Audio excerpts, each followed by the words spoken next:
It's an honor for me to present in front of this audience for the Summer Fancy Food 2025. We were here back last year on the Big Idea stage talking about global food and beverage trends. So we're going to be giving an update to the report and the analysis that we shared at the Winter Fancy Food back in January earlier this year. A lot of research, a lot of data, a lot of numbers were crunched. And Sunny and I will be sharing a little bit of the update on what to expect on the back half of 2025. So I'm Brian Choi. I'm the managing partner and CEO of the Food Institute. And I'm Sunny, CEO, co-founder of MenuData. We actually are kind of a food and beverage insights platform covering trends in retail, menus, as well as social, to basically help operators, manufacturers, and retailers get real-time insights. And a little bit about the Food Institute. In a nutshell, we are the Bloomberg of the food and beverage industry from a news, data, and trends perspective. We've been around for almost 100 years. I took over the company back in 2020, and we've been growing ever since, actually during the middle of COVID. So an interesting time to be taking over a company focused on food and beverage. All right, so let's get straight into it. Let's talk about trends. So back in January of earlier this year, we talked about 4 macro trends. So what do I mean by 4 macro trends? These are trends that we expect and are continuing to see impact food and beverage across food service, retail, and manufacturing. Just to go over them very quickly, on the bottom left, value consciousness, specialty premiumization, health and wellness 3.0, and sensorial global experiences. So these macro trends really haven't changed as we look at the back half of 2025, but they have evolved, right? So not surprisingly, as we focus on the bottom left, consumers are still focused on value, right? And we're going to be going through some of the data, the consumer sentiment, a lot of the difference between wage inflation and food inflation. Consumers are still feeling that pinch, and it's really about finding the tools and the opportunities to really to spur demand within this consumer group. What we're going to be focused on in this presentation, we're seeing further evolution, especially the impact of tariffs. Right, tariffs have been impacting consumers. They are impacted by inflation more so today than they were back in January. So we're going to be spending a little bit of time on that. On the top left, you'll see specialty and premiumization. So what we talked about back in the winter, at the Winter Fancy Food, we saw a bifurcation in the market, right? So consumers are moving towards value. So whether that's on the retail space, they're going into the Aldi's, the Lidl's, the Trader Joe's. But interestingly, for the upper income consumer, they are continuing to spend on premium artisanal products.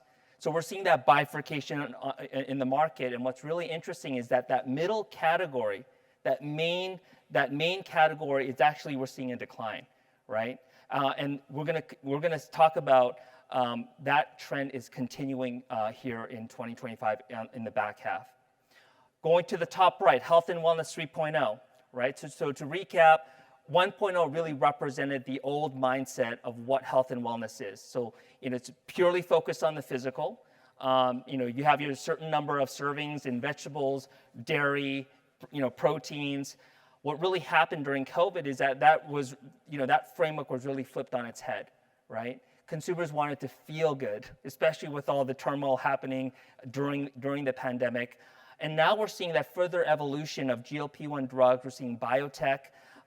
We're seeing now with an administration that really focuses on clean ingredients and certain dyes being taken out during the manufacturing process. So further emphasis on cleaner ingredients. And last but not least, and I'll have Sunny kind of share a little bit more about the sensorial global flavors, we're seeing an evolution of that with a focus on authenticity. Yeah, so we're seeing so many new global flavor experiences, especially with the millennials and the Gen Z, really looking for not just Chinese food, but a specific region of China or a specific type of Indian cuisine, and that's sort of mimicking how they are increased interest in travel and how that sort of feeds into new flavor profiles that they're increasingly looking at. So. Yeah, so it's not, in other words, it's not enough to say, oh, we have a Chinese product or we have a Chinese restaurant. Consumers want authenticity. They want from a specific region, right? So they're really focused on, a very specific, unique flavor profile and ingredient profile. So I wanted to start off on the state of the consumer. Consumers make up 2/3 of the global economy. And it's really important to understand the psychology or the psychographics of consumers today.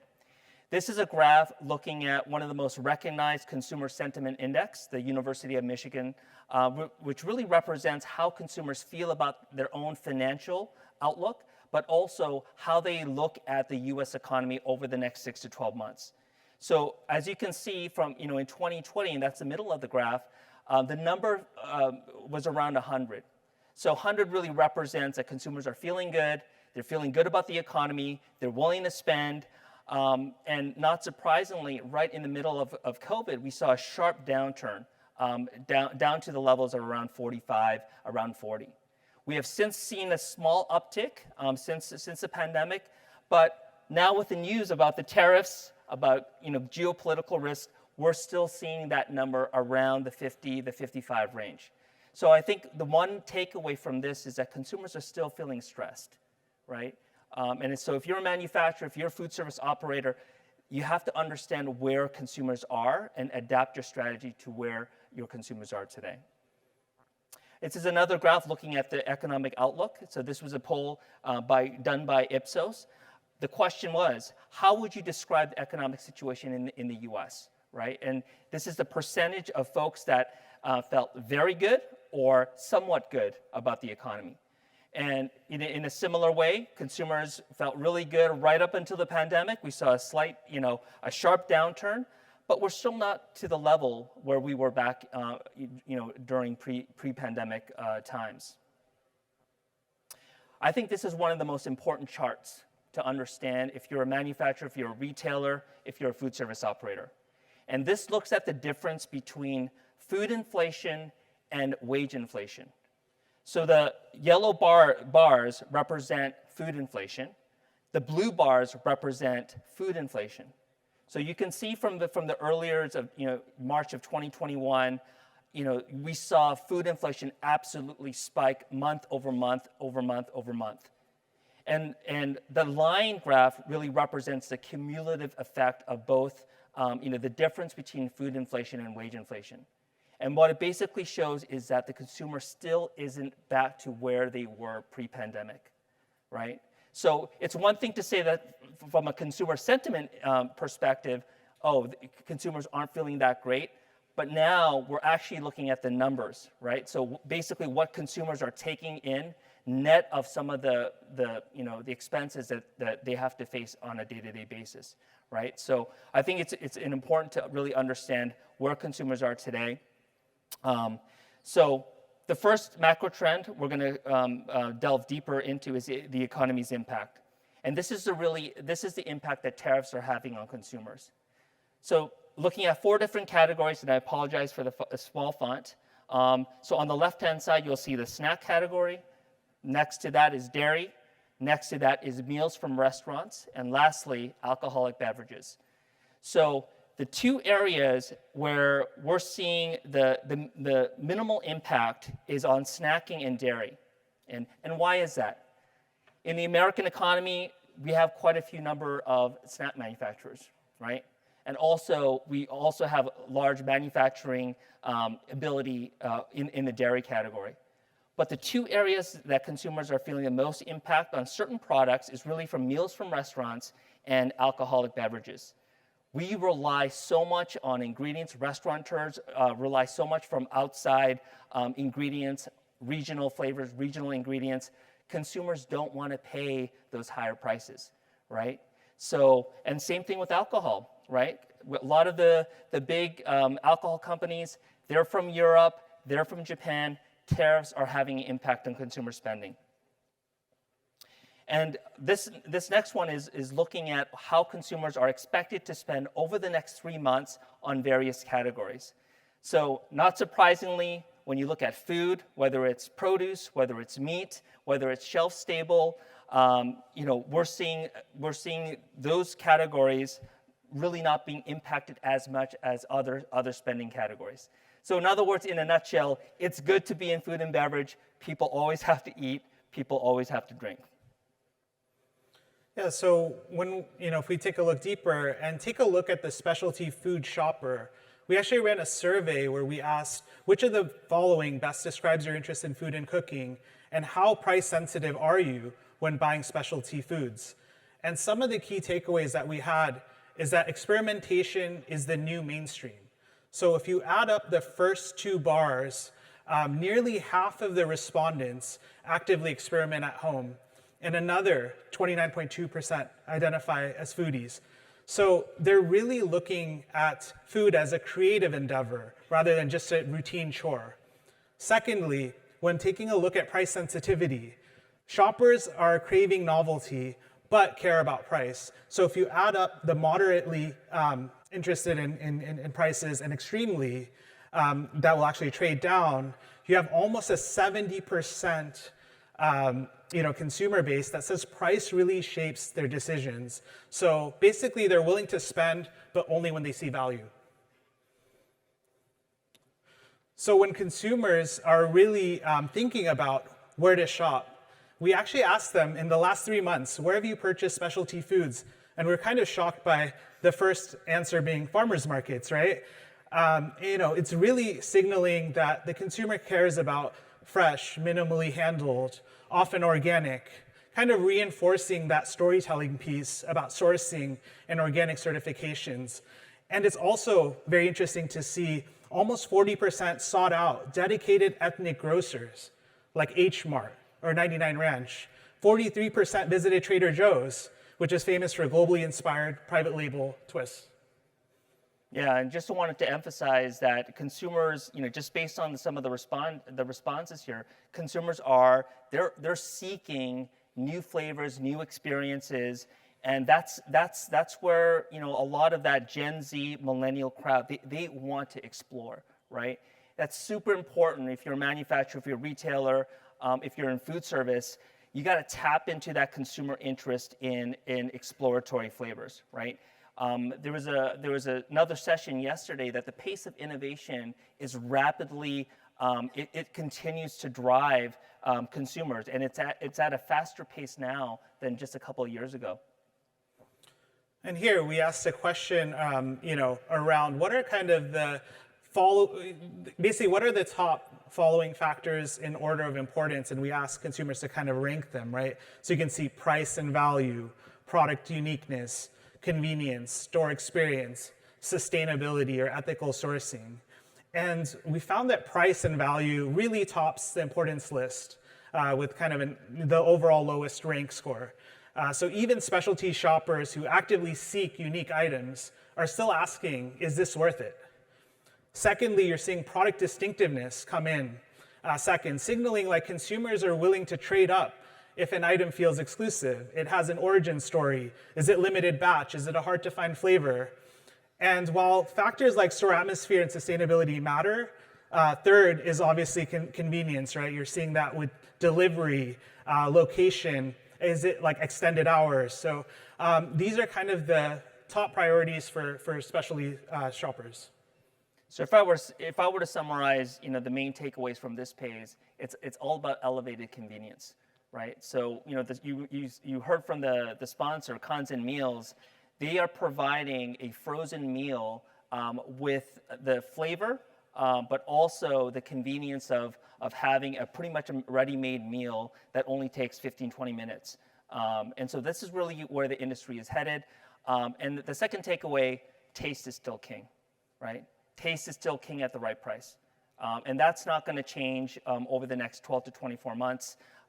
So in other words, you could have the healthiest product in the world, right? But if it doesn't resonate with consumers, consumers just aren't going to buy it, right?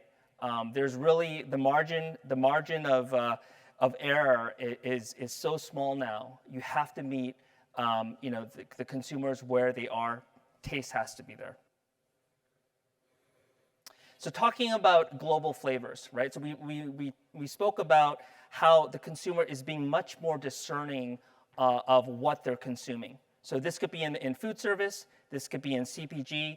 They are hyper-focused on finding new authentic flavors from various regions, right? It's interesting looking at the broader market. We've seen the market share of artisanal food, many of which have these global products, rise from 14% to 23% over the past 13 years, right? So that's telling you that consumers are looking for that new global flavor. The second interesting statistic is that the majority, 2/3 of consumers, they're actively seeking global cuisines, right? So you guys have all probably walked the show aisles. I've never seen as many global companies out there on the show floor, right? So obviously on the top floor, you have the international pavilions, but even on the first floor, I've never seen as many global manufacturers present their product. And that's really showing you where the consumer is at. Last thing I'll say is that when it comes to authenticity, especially in that Gen X and baby boomer category, they are looking for authenticity. They're hyper focused on that authenticity. And so if you have to find out who is your target consumer. If it's in that Gen X and baby boomer, authenticity is king. So here, we're actually looking at trending sauces. 2025 has been dubbed by industry insiders as kind of the year of the sauce, right? So consumers are very enthusiastic on various sauces. And basically what we've done with, over at MenuData is ran analysis on over 25,000 restaurant menus, carefully segmented across the, evenly distributed across the US Census. And what we've done is we've actually segmented various sauces by different categories. So it could be emergence, growth, mainstream, and mature. And it's segmented by the penetration rate. So how often is this sauce showing up on menus and how much is it growing?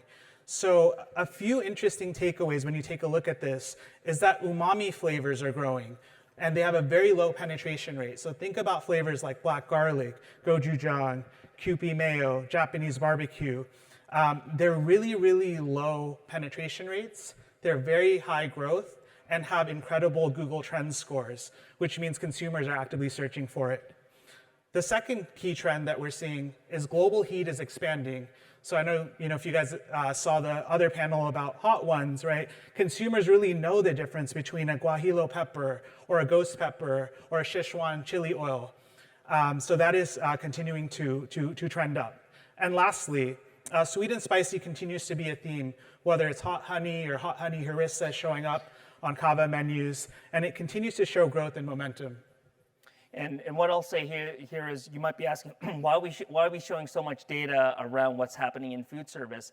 A lot of the trends happen at these independent restaurants, right? So you have chefs like the one that was presented right before us. They are really experimenting with new flavors, finding out what resonates with consumers. A lot of times these trends makes its way into retail, right, and convenience and other markets. And so the way we look at data is on a holistic basis. I think the right approach, especially in this environment where you have so many different trends, hitting us at the same time, is to look at it from a retail, manufacturing, and food service perspective. So here, when we sort of asked, our panel, what global flavor regions are you most interested in trying this year? We saw kind of the usual suspects at top, Europe, Mediterranean cuisine, but then you're seeing interesting choices like Caribbean, Latin American, South Asian, East Asian, African, Middle Eastern. So it really seems like consumers want to experiment with global flavors, and there's no clear-cut winner. They're all incredibly close. I think this is one of the most interesting slides in our presentation, looking at what types of cuisines and products different demographic groups are focused on, right? So just looking at Gen Z, we were surprised to see that African food and flavors are at the top of the list, right? And this is not something that I expected, but you can see how different, when you look at Gen Z and millennials and Gen X and baby boomers, how different these demographic profiles are, right? So again, going back to the point of really understanding your target market, right? Whether you're a food service operator, whether you're a retailer or manufacturer, understand what your demographics want. And this is some of the data that Food Institute and MenuData, we work with companies to really understand their target markets and adapt a strategy based on where the consumer is at. Yeah, and just to kind of take a little bit more detail into Gen Z's global flavor preferences, yeah, like it is incredibly interesting to see African cuisine at the top, whether it's the use of Burberry, peri peri, injera, jollof rice. All of these items are slowly getting, ingredients are slowly getting incorporated into mainstream dishes or maybe even CPG products. And then, of course, you have Europe, Latin American flavors coming in right below it. All right, so the third macro trend is focused on health and wellness, right? So we mentioned at the beginning of the presentation, consumers are looking for cleaner ingredients. I don't think it's any surprise why plant-based, or how consumers view plant-based. They're sort of gravitating away from the ultra-processed, right? Even when you look at the Mondelese's and some of the CPG products, consumers don't want to see 20 different ingredients that they don't know how to pronounce or understand, right? Fewer ingredients, cleaner ingredients, this is a focus. And again, with this administration really focused on driving out some, whether it's dyes or different types of seed oils, this trend will continue. It's actually driving a lot of the consumer behavior today, especially with the young demographic. 77% of consumers are seeking a healthier diet, right? That's over 200 million Americans, in the United States, right? So the barriers to a healthy diet, they're still there. It's still at a higher price point, but overall, the ship is moving towards healthier, cleaner ingredients, and we don't see that trend stopping anytime soon. Here we actually did a very interesting analysis where we actually queried all of the different health terms that are showing up in retail. And then we're analyzing it from 2024 to 2025 and seeing how many new SKUs have been added and what is sort of that price difference look like. And what we saw was incredibly interesting, right? So you're seeing terms like grass-fed, avocado oil, and ghee growing extremely rapidly, almost 14 to 40%.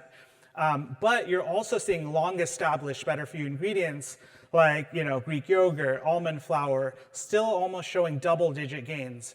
So we don't really see this trend stopping. And it seems like while there is new products coming out in the market, consumers are willing to pay a little bit more for it. Also here, we're really showing the distribution of several regional and national retailers ranked by growth in healthy ingredient categories. And this is really interesting because it really highlights how localized these trends are. So, Sprouts is in Northern California. That sort of consumer base is going to be very, very different than someone in the Midwest, right? A retailer in the Midwest. And it goes to show you that depending on where you are in the US, you might see a whole different product assortment or product mix. All right, and another macro trend that we spoke about is on specialty and premiumization. So the name of the game in this back half of 2025 is what we call Purposeful Premium.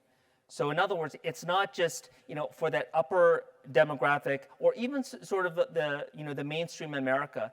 They want that elevated experience, right? They're seeking something that it's not just for the body, but helps them with their emotions. Purposeful indulgence is another way to put it. So this rise in premium snacks it's growing at a 4 to 5% CAGR, right? Compound annual growth rate. And we don't expect that to change. And so, one of the great examples, Dubai chocolate. Has anyone tried Dubai chocolate? Okay, there you go. So that trend absolutely went wildfire 12 months ago. I had a chance to actually taste the real thing in Dubai as I was speaking at a conference. And I was just walking the aisles, the past couple of days. I probably saw 2 to 3 different manufacturers in a period of a span of 5 minutes. This trend is continuing. So consumers want something unique, right? The taste profile is different. And I think when we were in Dubai, my wife and I were in Dubai, like we probably spent like about $15 per chocolate bar for Dubai chocolate. This is US dollars, right? And there was actually a line. There was like, the one manufacturer in Dubai basically sold out by 11 o'clock in the morning. So you actually had to order it through a delivery app just to get your hands on it, right? This trend, consumers are seeking that type of experience. Yeah, and here, we're sort of asking consumers, which artisanal product categories have you purchased in the last month? Is it bakery, pastries, cheese, charcuterie, chocolate, condiments, craft beverages, plant-based foods, pickled or fermented products? And what we saw was this interest in comfort and indulgence with bakery, charcuterie, and chocolate kind of leading the way. We're also seeing that uptick in condiments and hot sauces, right? So there's this stat, 93% of consumers reporting that they enjoy hot sauce, and amongst millennials and Gen Z, 1 in 4 say that they actually pack their own condiments when they go out to eat at a restaurant, which is pretty interesting. Yeah, it goes back to your theme, Sunny, on the year of the sauce, right? Yeah. Consumers wanting new flavors. Yeah, here we're asking consumers what attributes most influence your decision to buy an artisanal product. And you can see the first response is just so much higher than the rest, right? So it really, really matters to have a unique flavor profile when you're bringing a new product to market. Underneath it, you're seeing organic, dietary benefits, local origin. But it's also interesting to see the sharp decline around brand story, small batch, and packaging. So I thought that was fascinating. Yeah, and we're going to be asking the audience if they have any questions. So I think there are a couple of mics in the aisles. So if you have any questions, feel free to ask your question in the session. But my main takeaway from this slide and even this overall presentation, this is a year to be bold, right? The old playbook is not working. I'm a financial analyst. I worked on Wall Street for 10 years. I was analyzing SEC statements and public filings for some of the leading food and beverage companies in the world, right? When I look at their financial statements today, they're actually in decline, right? And it's because they're utilizing the same old tactics, and they're packaging, quote, innovation in a way that does not resonate with consumers, right? Just changing the packaging or changing one ingredient really isn't going to move the needle. This is a year of the challenger brands. And again, it's not about size of company, right? If you have a large food service operation or a manufacturer, you need to look at where your consumers are and find bold flavors. Consumers are not resonating with the same old, right? And so again, looking at the top, what is one attribute that is most important for the specialty food industry? It's unique flavor profile.